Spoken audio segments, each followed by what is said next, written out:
I've got a few shows coming up this summer that I would love to see you at. On July 17th, I'll be in Colorado Springs, Colorado, playing at the Western Jubilee Warehouse Theater with Brian Bowers. You'll need reservations for that show, and you can get reservations by calling 719-635-7776. On July 20th, I'll be in Winston, Oregon, playing at Riverbend Live, opening for Riders in the Sky. On July 26th, I'll be in Lovington, New Mexico, playing at the Lee County Museum. And finally, on August 4th, I'll be in Las Vegas, Nevada, playing a show at the Winchester Cultural Center. You can find information about any of these shows, along with links to buy tickets, at my website, andyhedges.com. I'd like to start today's show with a poem written by the Australian poet Banjo Patterson. This piece is entitled Clancy of the Overflow. I had written him a letter which I had, for want of better knowledge, sent to where I met him down the Lachlan years ago. He was shearing when I knew him, so I sent the letter to him just on spec, addressed as follows: Clancy of the Overflow. And an answer came directed in a writing unexpected, and I think the same was written with a thumbnail dipped in tar. 'Twas his shearing mate who wrote it, and verbatim I will quote it. Clancy's gone to Queensland droving, and we don't know where he are. In my wild erratic fancy, visions come to me of Clancy gone a droving down the Cooper where the western drovers go, and the stock are slowly stringing. Clancy rides behind them singing, for the drover's life has pleasures that the townsfolk never know. And the bush hath friends to meet him, and their kindly voices greet him, in the murmur of the breezes and the river on its bars. And he sees the vision splendid of the sunlit plains extended, and at night the wondrous glory of the everlasting stars. I'm sitting in my dingy little office, where a stingy ray of sunlight struggles feebly down between the houses tall, and the fetid air and gritty of the dusty, dirty city, through the open window floating, spreads its foulness over all. And in place of lowing cattle, I can hear the fiendish rattle of the tramways and the buses making hurry down the street, and the language uninviting of the gutter children fighting comes fitfully and faintly through the ceaseless tramp of feet. And the hurrying people daunt me, and their pallid faces haunt me as they shoulder one another in their rush and nervous haste, with their eager eyes and greedy, and their stunted forms and weedy. For townsfolk have no time to grow, they have no time to waste. And I somehow rather fancy that I'd like to change with Clancy, like to take a turn at droving where the seasons come and go, while he faced the round eternal of the cash book and the journal. But I doubt he'd suit the office. Clancy of the Overflow.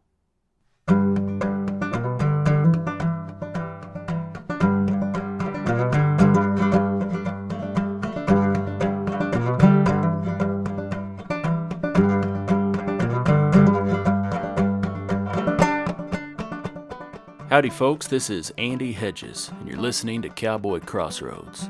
On each episode, I interview a different guest and ask them to share stories and discuss music, poetry, and culture from the working cowboy west and beyond.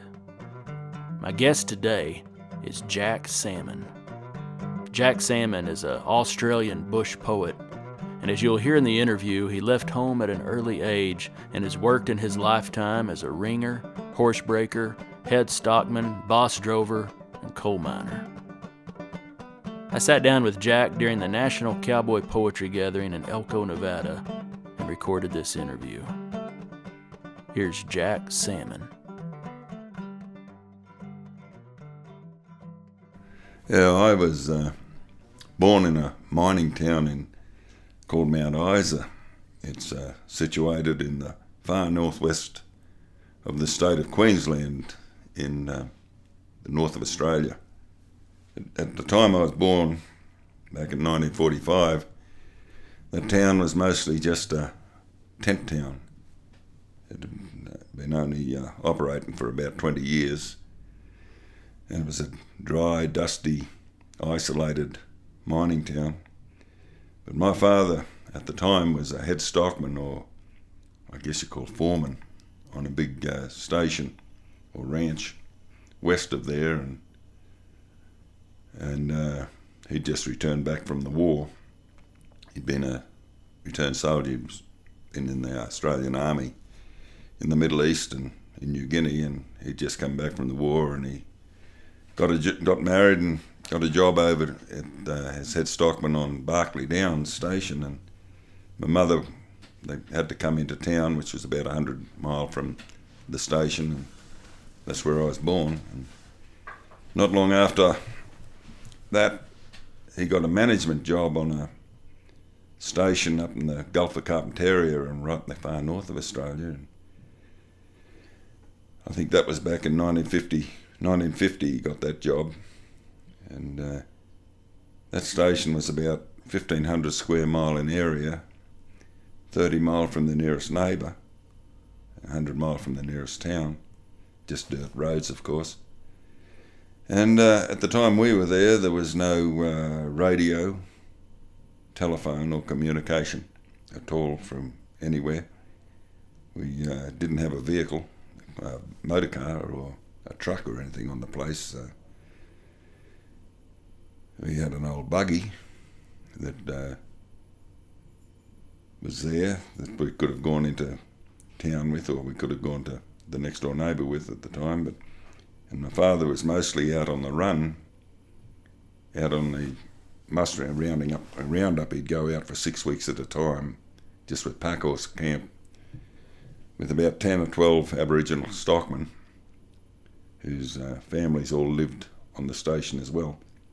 My mother was left on her own at the homestead, the only white person on the station, apart from myself and my brother. She was there at one time for 11 months without getting outside the garden gate or speaking to another white woman. And 1 year there, it was 5 months, I think it was 4 months, it rained at Christmas time, and we didn't see the mailman for 5 months, or didn't see anybody for 5 months. And as kids, we used to just play with the Aboriginal children. They were our playmates.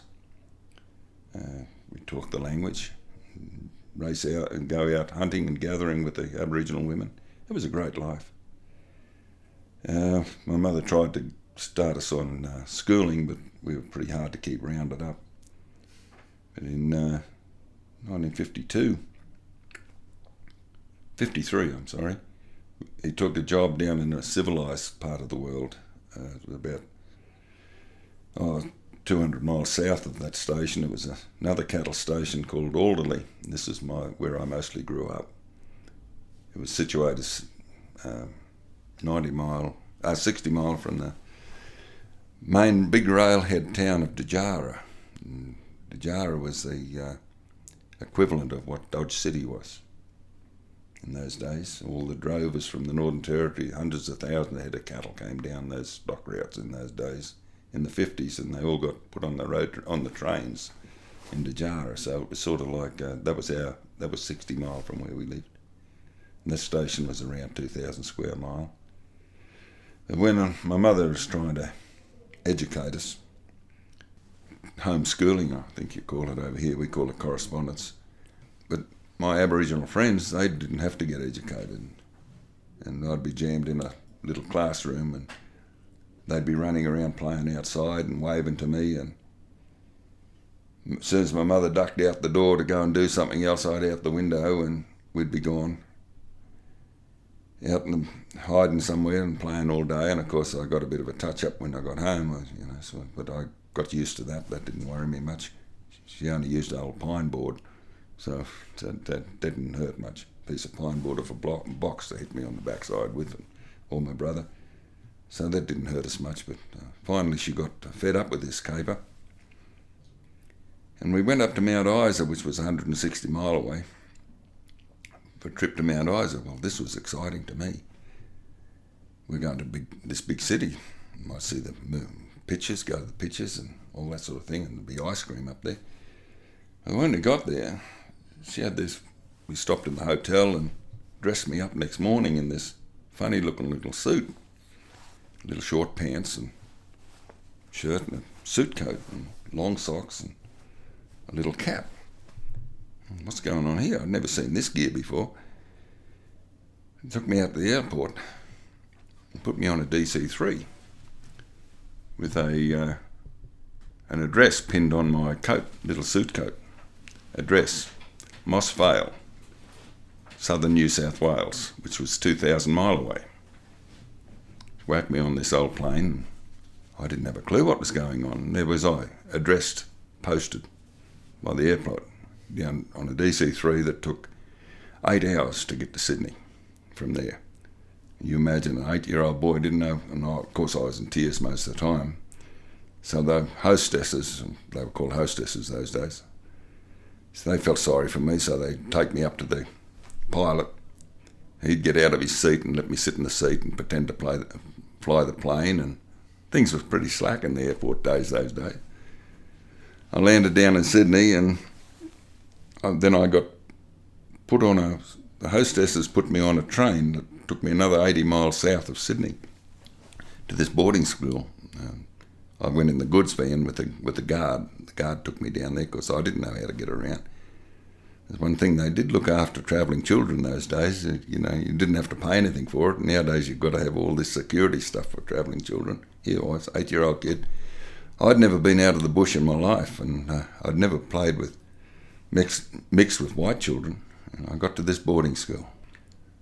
There's a bunch of white kids. I'd never had anything to do with white kids. It was a bit of a shock to the head. It was a culture shock. I ended up stopping down there, and I'd come home for holidays every 3 times a year. I'd fly home, so I had a lot of frequent flyers on me for the next 8 years. Every year going backwards and forward to Mount Isa, so my frequent flyer points would have been high if they still had those days. But I ended up at that boarding school till I was about 16. Just going on 16, and I wasn't going to go there back now no more. We came home for Christmas holidays, and I said, I ain't going back no more. I'm going to work. My ambition was to get a job with a drover, going way out to the territory and coming in from the territory. And with cattle, all I wanted to be was a drover. That was my dream. But my father had a different idea of that. He rang up a friend of his, or got in contact with a friend of his who managed a cattle station right down on the coast of Queensland. It was a 50,000 acre place. It was only a small place. It was a fattening depot for cattle coming in from the company places, brought in from the north, and there was a meatworks about 20 miles away from that.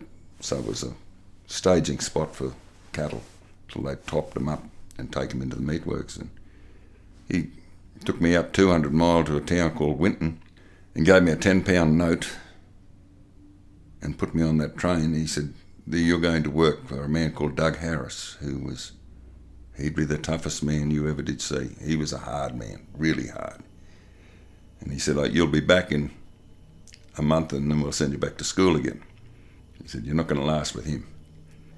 And he gave me this £10 note, and that was meant to be my start in life. There's your £10 note, boy, there's your start in life. And of course, the next stop was Longreach on that train trip down to Rockhampton, and I was a man going to work, so first thing I had to do was go out and break that £10 note on a packet of Craven A cigarettes. I was a stockman, I was a ringer going to work. I was a man. I got down there and I started to work for old Doug. Mr. Harris, he was called, of course. Oh, he was a hard man. If you made a mistake, you got a smack under the ear, or he knocked me off my horse one day. I chased a cow down the fence, and I hit the cow too hard, jammed that cow too hard, and she jumped over the fence, and next thing I heard, my ear was ringing, and he galloped up beside me, and he just smacked me right behind the ear. And of course I got a bit upset. And I was starting to cry a bit, it hurt. And I rode back, and sulky, of course. He let me cool off a bit. And he came over and said, "Have a tailor-made cigarette, young fella. Cool down." And then he said, "You'll never put another cow over a fence, will you?" And in 60 years, I've never put a cow over a fence again. And that's how he was, old Doug. He was a tough old man, but I ended up only working for him for 6 months, and he got me a job off-siding for a horse breaker, breaking horses in for the company. A fellow called Jack Sullivan.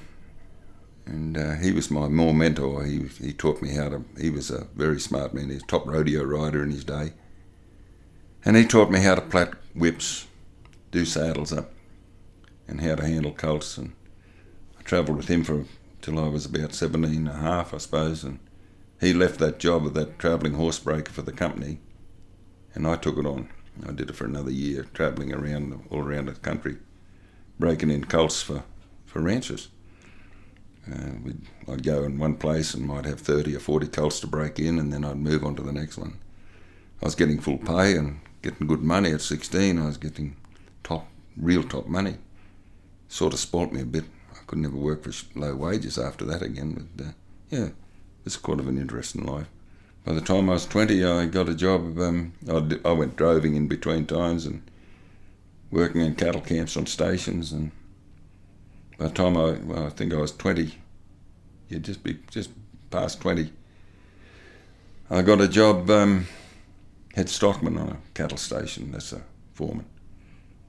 And that's what I did for the next 4 or 5 years, working on as foreman on cattle stations one after another, big places, 20, 30,000 head of cattle. And 14 or 15 stockmen, mostly Aboriginals. I owe all my early experience to Doug Harris, Jack Sullivan, and an old Aboriginal called Jimmy Wilson, because I was 10-year-old, and every time I came home from the holidays, my father, I didn't sit around the house or play. He'd send me out to the cow camp or the stock camp working. And I was 10 just going on 10, I suppose, the year I was 10 anyway.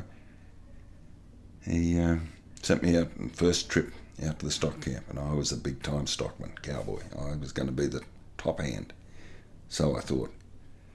When I got there, I soon got the wind knocked out of my sails, because my job was, with this old Aboriginal stockman called Jimmy Wilson, herding, tailing cattle. We didn't have pens or yards or paddocks or pastures to hold these cattle in. When you rounded them up, you had to hold them during the day, take them out and feed them. You'd have about 1,000 head, up to 1,000 head, and then at night time you had to watch them at night because you had no pens to put them in. You opened, branded at some places, and some places you had a little pen to brand in, but during the day you had to take them out and feed them, and that was a very discouraging. That was boring. I thought I'd be out galloping around and rounding up cattle, and all I did all day was just ride around those cattle. And very demeaning to me, I thought. But what that old Aboriginal stockman was doing, teach me how to handle cattle and read cattle and love cattle. And I used to do that for 2 or 3 weeks every time I was home on holidays for the next 3 years. And that what educated me on handling stock, and the love of stock and the love of the life. Was it mostly Aboriginal men you were working with? Yeah, Aboriginal men. And when I became a head stockman, when I was at Jessevale, I employed all white people. But when I went to any other stations, if I didn't sort of mix the camps, I'd try and keep Aboriginal camp, or you'd employ 10, 15 men. The second head stockman job I got was in 1967. I went up to a station called Delamere. It was up in the Northern Territory. It was a wild place, wild cattle. Only Aboriginal stockmen there, and in the Northern Territory, that's right up in the top end of Australia. Things were a bit more backward there. The Aboriginals didn't talk to white people, and white people didn't mix. You weren't allowed to mix. You weren't allowed to associate. And you'd be out in the cow camp, I know how to pack horses to cart our gear around, and I was the only white man in the camp. I was the boss, so they didn't associate with me. They used to camp about 100, 200 yards away from me, so it was quite a lonely life for me. I'd give the orders, and they'd just follow, and they'd be up there singing all night and corroborating and singing and talking in their own language and having a great old time, and I'd be down at my little camp on my own, and it was quite sort of lonely at times. I didn't last on that job. I only did that job for a year, and then I got another head stockman job down back in Queensland again, close to where I was born, and that's where I made my name with the help of the stockman I had. I was back in Queensland, and you could talk to Aboriginals in Queensland. It was the Northern Territory you weren't allowed to associate. Different climate, and I couldn't handle the Northern Territory. The thing I do regret is that all the years I did at boarding school, I came out of there, I could read a little bit, I couldn't write anything, I couldn't spell, and I couldn't do sums. I still can't do sums. I guess I was dyslexic. In those days they didn't know anything about dyslexia. I came out of that place illiterate.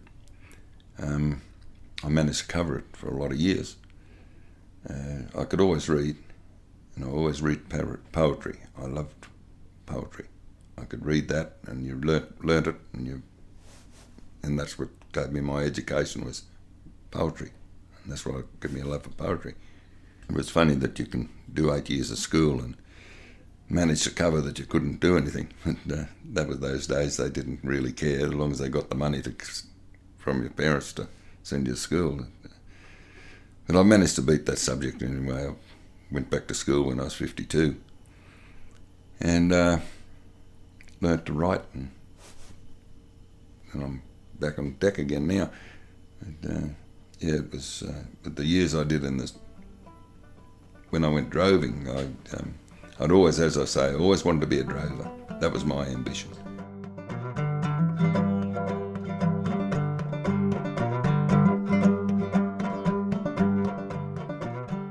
Jack Sammon wrote a poem entitled "Those Droving Days." The first stanza goes like this. Do your thoughts ever unfold to those days of old when cattle strung out on the plain, as they slowly pass by with dust rising high? Can you see those old drovers again? Or the ringers you knew from times long ago who had shared your campfire's blaze? Do you ever ponder or allow thoughts to wander back to those droving days?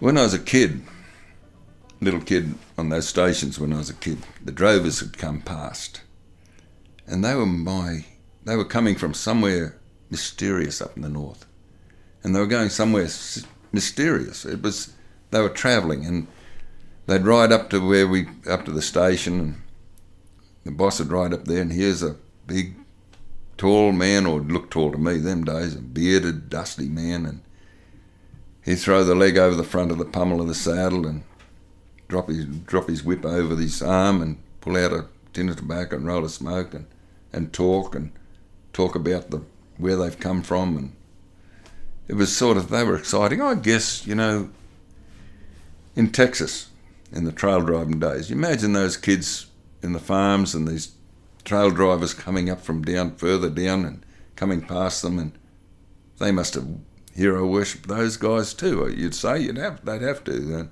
they were coming from somewhere down south, down along the Rio Grande somewhere, and they're stuck up there near the Red River somewhere, and they hadn't been anywhere. And these drovers are going up further up north, and that's why they did it, and that's why I wanted to do it. But sadly, when in the 60s, droving suddenly dropped off because they started putting tarred roads in through the country.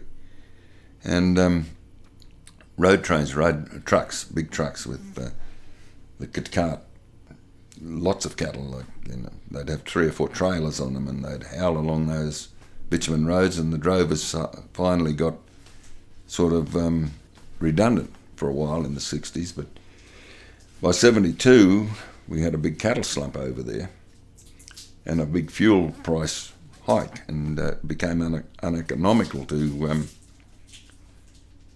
for road trains and drove, and they started droving again. And I was lucky enough to be just there, and I managed to put what we call a plant. That's about 40 or 50 head of horses, and put a bit of gear in. And that time I had a partner and a couple of kids at the time. I started a family, and she was a part Aboriginal woman, Chinese and mixed race lady. Her father was a drover. I started droving and going on droving trips, and I started contract droving, and I had my ambition. I didn't want to just be a drover. I wanted to be a boss drover. That's the trail boss. That was my ambition. And I did that till 1977. My wife died, and lost my kids, and they got here and there and everywhere. And I carried on droving till 78, and by that time the motorbikes and helicopters and the era was ended. It was harder to get contracts. The fuel prices had dropped, cattle prices had raised a bit, and it was becoming a different era. The horse work wasn't happening. Stations were, you go to a cattle station, they wouldn't even have a horse on the place. They'd have 20,000 head of cattle and no horses. It'd be done with a helicopter or 2 or 3 helicopters, and they were killing cattle everywhere. They chased cattle with a helicopter 20 mile, and the cattle were dropping dead, but it didn't worry them. It was just the life that I'd grown up and lived was gone. When my wife was gone and kids gone. So I went down south and started doing a bit of saddling and horseshoeing around the place in where I lived down in the Blue Mountains outside Sydney, and fixing up saddles and doing a bit of shoeing, and a lot of people down there, weekend horse riders and that. So this guy turned up to me and I said, "Can you shoe a horse?" He said, "My daughter's having trouble getting somebody to shoe this horse. It kicks, and nobody will shoe it. It's bad to shoe." And I was short of $1. Of course, I said, "Yeah, I'll have a go at it," and went there. Of course, there's nothing wrong. It was the people who were trying to shoe the horse. It was nothing like everything. 9 times out of 10, it's the person's fault, not the animal's fault. And I found no trouble at all in shoeing that horse. And sort of this guy got a bit thrilled. He's somebody who can get his daughter's horse shod. And we got to talking, and he asked me where I came from, and I told him Mount Isa. And he asked me if I'd ever worked in the mines there, and I said, yeah, I had a couple of starts. I only worked for a week or two, and I underground, then I pull out from the mine, I go back to the bush again, go back stock work again. And he said, he said, there's a coal mine just down the road. He said, why don't you put in for a job there? I said, you've got to be kidding. You've got to either be that friendly with the boss or the union. And I'm friendly with neither. You can't get a start if you don't know the union boss, and you can't get a start unless you know the manager. He said, you never know. He said, go and put an application in for this job. So I did. I went down there and put an application in. I got a phone call a couple of days later, come in for an interview. We'll see how you go. I walked in, here he was. He was the big boss. So walk up, start. And I said, it'll do me 6 months and I'll go back to the bush again, go back working at Cowboy. 25 years later, I walked out of the joint. So I ended up a coal miner for 25 years. But I was just lucky enough to be. And I enjoyed every minute of it. I loved it. It was a great life, coal mining, I thought it was. But I still missed the bush, and I went back to the bush, but working back there after I'd retired. When I turned 60, I left the mines because I wasn't allowed to be employed any longer in the mines. And it was the mining company that got me back writing. They did everybody in 1996. They gave all their employees. It was an American company that owned the mine, that bought the mine. The English company or the other company that owned it, they didn't care about their employees, but the American companies they have a bit of a different attitude, I think. And they wanted to have and they did everybody a numeracy literacy test, and they found that I was more or less illiterate, they told me. And I thought, well, they're going to sack me. And they said, well, we'll send you back to school 1 day a week and pay you the day's wages. Instead of coming to work, go to school, the college. So they did that for a year. And, I went down there, and I still can't write by hand. I'm pretty hopeless with the handwriting. But they taught me a computer. And the first thing I did was write I wrote a poem after a while, and I wrote a poem about this old drover lady friend of mine, who was a great friend of mine, and she broke the barrier up in Queensland in the droving era of the 1950s. She became a boss drover when she was 22 years of age, which was unheard of in those days. So I wrote a poem about her, and somebody put it on the internet, I don't know who. A radio station in Oklahoma picked it up. Somebody sent it to them for some reason. It was a cowboy radio station. And they got onto me, and somehow or another, and I phoned me up, and I phoned them up or something, and I recited the poem, and somebody in Texas picked it up. And I got this call to, would you like to come to Lubbock? Never heard of Lubbock.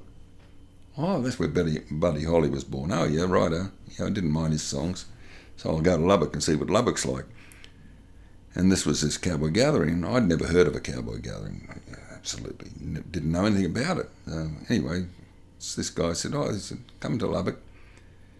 So I went there, and when I got there, he took me around behind this office to introduce me. And I thought, I'm an Australian guy.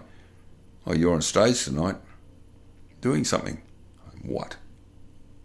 You're on with this guy. I didn't know anything about it. I'd never been performed in front of anybody in my life. I'd never recited in front of anybody in my life. Here I am in front of a bunch of people. That was terrifying. But there's a guy that I was with was an old guy called Dale Robinson, a movie star. And I didn't know who Dale Robinson was. He was TV star in the 50s, and of course I never saw TV.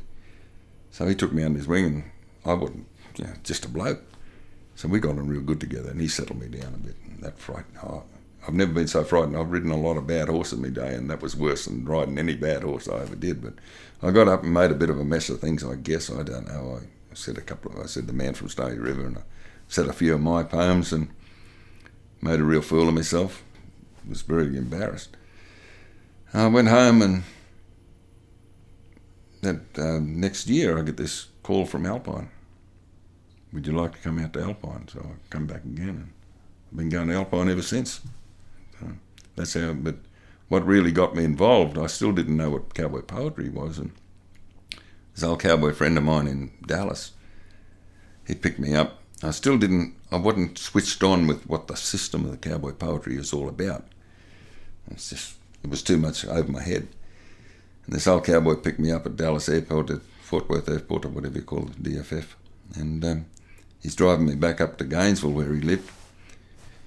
And he put a CD on called The Breaker in the Pen by Joel Nelson.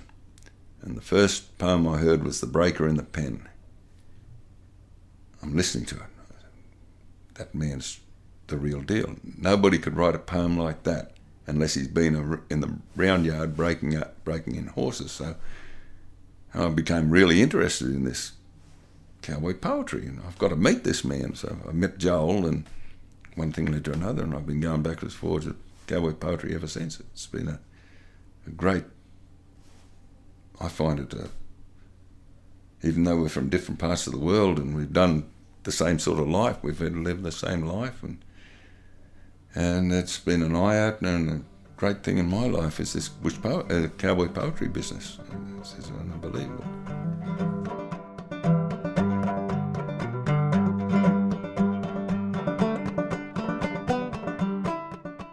In an essay on Australian bush poetry in the wonderful book Cowboy Poets and Cowboy Poetry, Keith McHenry said this: "There are strong similarities between Australian bush verse and American cowboy poetry, and were it not for local references and idiom, it would often be impossible to distinguish between the two."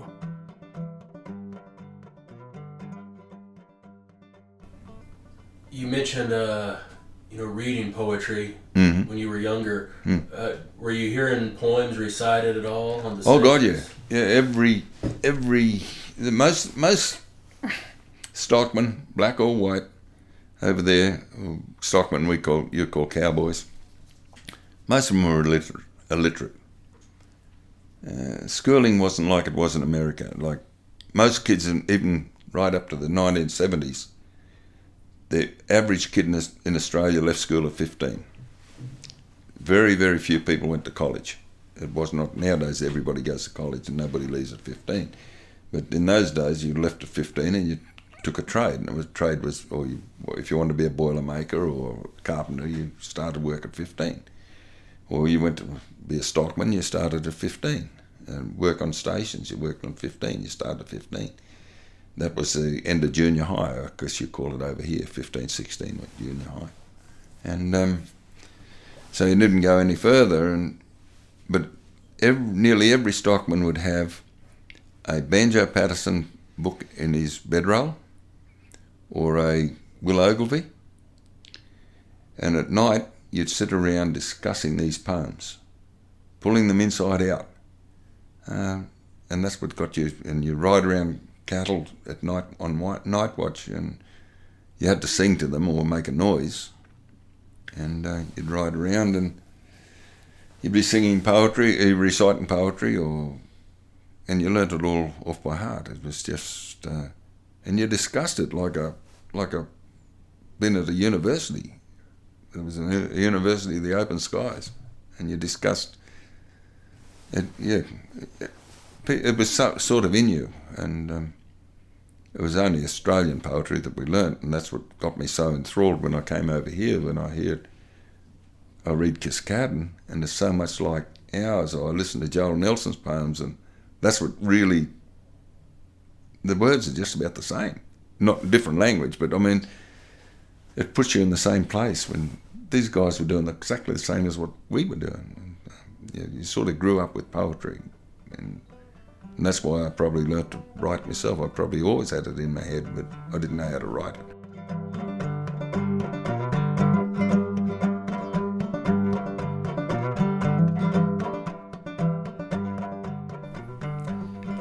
It was an era.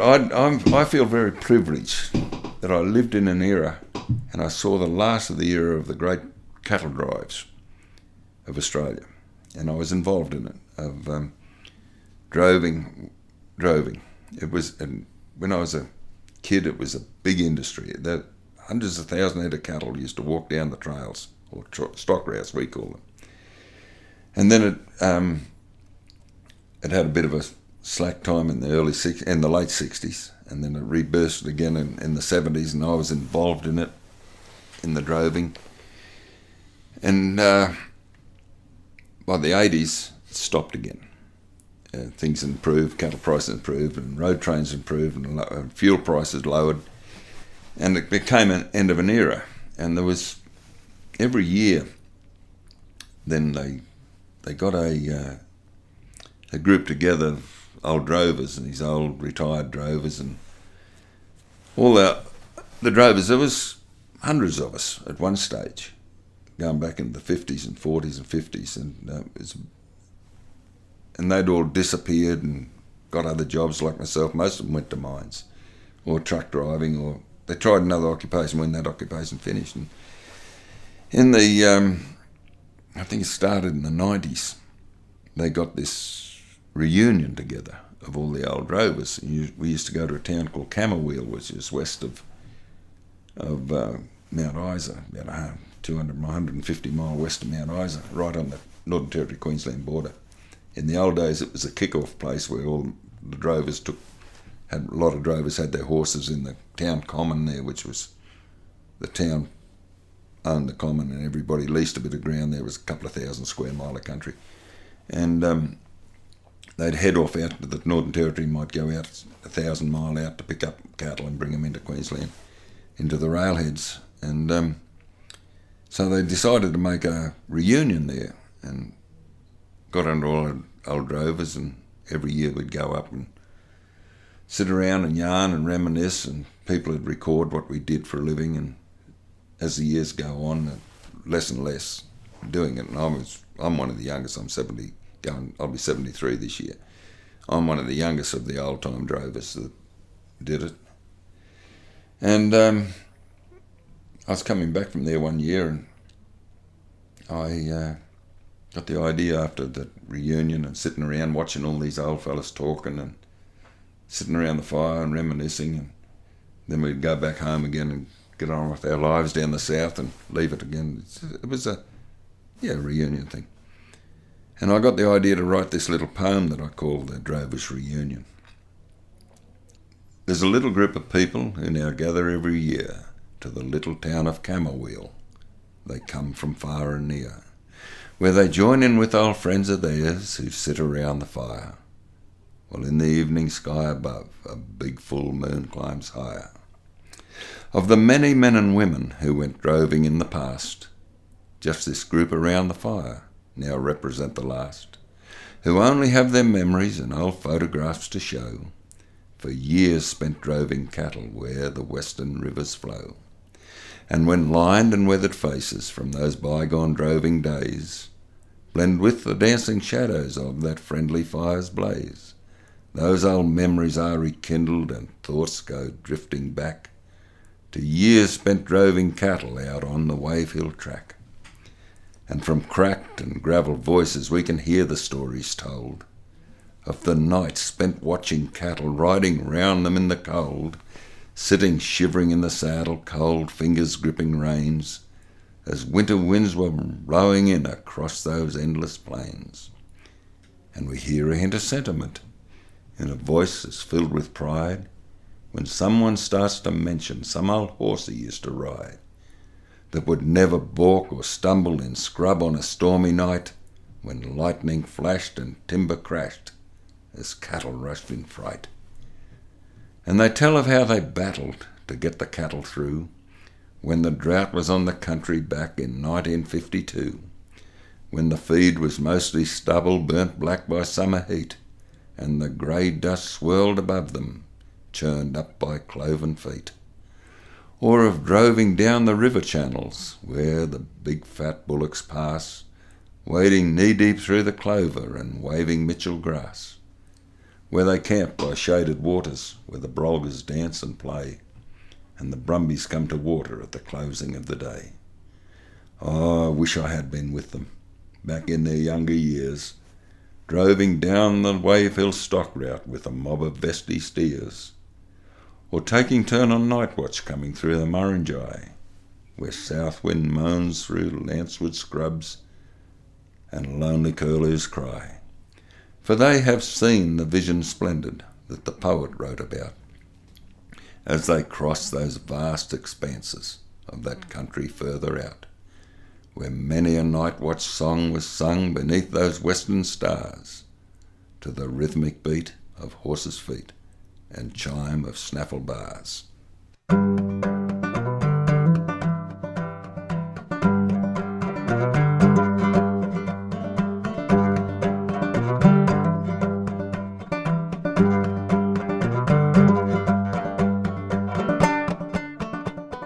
All right, folks, that's it for today's episode. I'd like to thank Jack Sammon for taking the time to visit with me. You can find out more about Jack at cowboypoetry.com/jsam.htm. You can find out more about me and this show at andyhedges.com. If you're enjoying the show and would like to help me keep it going, you can make a donation on my website, or you could leave me a review on the iTunes store, or you could take the time to tell a friend about the show. If you'd like to contact me with a question or a comment or a story, I'd love to hear from you. Send an email to andy@andyhedges.com. Thank you for listening to Cowboy Crossroads.